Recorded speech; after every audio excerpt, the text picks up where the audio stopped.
I've spoken on this floor many times myself, and I've never been quite as nervous. Not because I'm not sure of my position or how I feel or what I think is the right thing to do, because I'm not sure what's going to happen, and that's rare for the New York State Senate. You know, rarely do we not know the outcome of bills before they come to the floor. And rarely have we faced an issue as important as this without knowing the outcome. Tens of thousands of New Yorkers' lives are hanging in the balance in this debate. They are either going to go home today knowing that we made history here in New York State, or they're going to go home incredibly disappointed, but certainly unbowed, and the struggle will continue. But I hope that we are going to make that history here today. I hope that we're going to take that step forward to continue the promise of Thomas Jefferson that Senator Schneiderman so eloquently talked about, or eradicate the inequality that Senator Adams described so painfully. I hope that we're going to make that choice.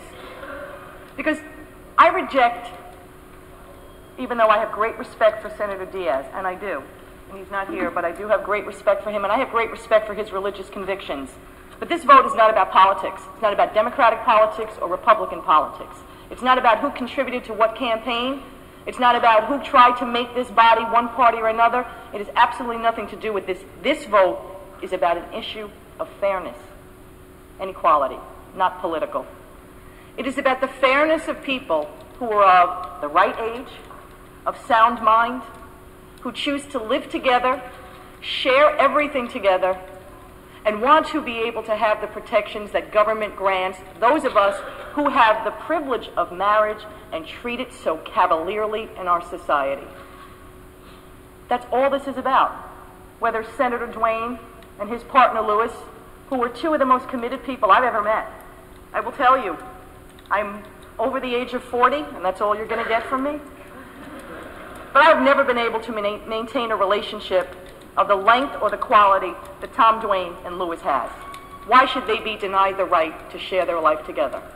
I don't know Assemblyman O'Donnell's partner, but I know he is as committed to him as Tom is to Lewis, and as my friend Matt Titone is to his partner Josh. These are relationships that I envy, and in fact we all should envy. And all they ask for is to be treated fairly and equally and be able to plan for each other in the event something happens to them. The same way Senator Lanza does with his wife Marcelle, or Senator Flanagan does with his wife, or any of those of us here who are married are able to plan and protect the person that we love. You know, I've also been lobbied, quite interestingly on this bill, by people on both sides. I'll tell you one funny story. I was on 6th Avenue in Manhattan. I was in my car. I was driving, make a left turn onto 52nd Street. I was stopped at a light. I had my window open. And a young man on a pedicab stopped and stuck his head in the window of my car, which I thought was kind of strange. But he recognized the Senate license plate on my car, and this was right during the week that the Assembly was taking up the vote earlier this year. And he said to me, "Excuse me, is there going to be a gay marriage vote in Albany this week?" And I said, yes, the Assembly's going to take it up, but the Senate probably won't take it up anytime soon. I'm not sure when. And he said, "Are you going to vote for it?" And I said, "Yes, I am." And he said, "Why?" And I said, "Because I believe that people should be able to share their life with whoever they want, and the role of government is to administer that contract that they agree to enter into." And he stopped and he said, "But they're changing the definition of marriage." And I said, "Don't get so excited about this marriage stuff." I said, "Think about this. We just met, you and I, right here at the stoplight. You stuck your head in the window of my car." I said, "Do you know tomorrow we could go to City Hall, we could apply for a marriage license, and we could get married?" I said, "And nobody there will ask us about the quality of our relationship, or whether we've been committed to each other, or any of those things. They will issue that marriage license and we can get married." And he said, "Yes, that's true." I said, "Now, do you think we're ready for that kind of commitment?" And he stopped and he said, "I see your point."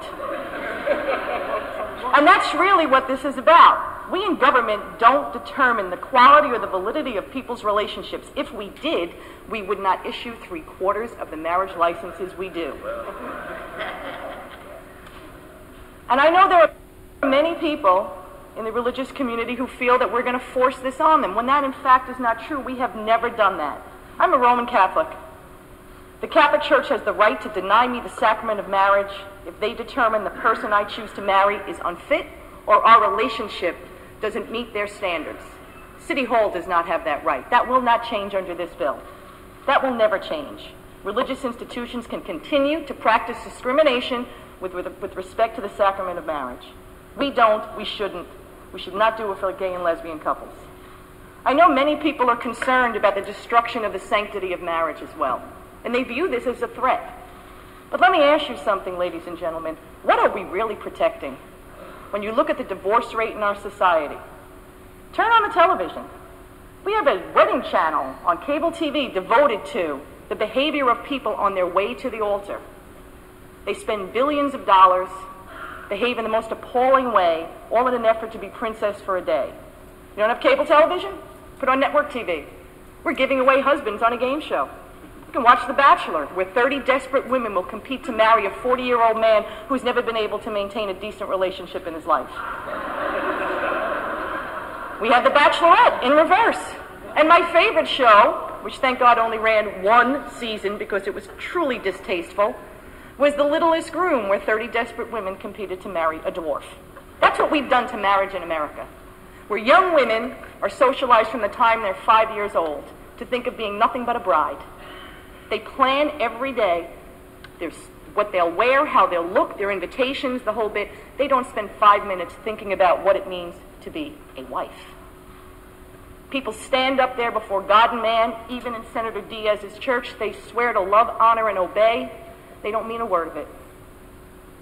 And so, if there's anything wrong or any threat to the sanctity of marriage in America, it comes from those of us who have the privilege and the right, and we have abused it for decades. We have nothing to fear from Tom, Dwayne, and Lewis.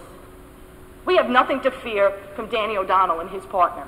We have nothing to fear from people who are committed to each other, who want to share their lives and protect one another in the event of sickness, illness, or death. We have nothing to fear from love and commitment. My only hope, Tom, is that we pass this bill, the governor signs it, and then we can learn from you, and you don't learn from us. I vote aye.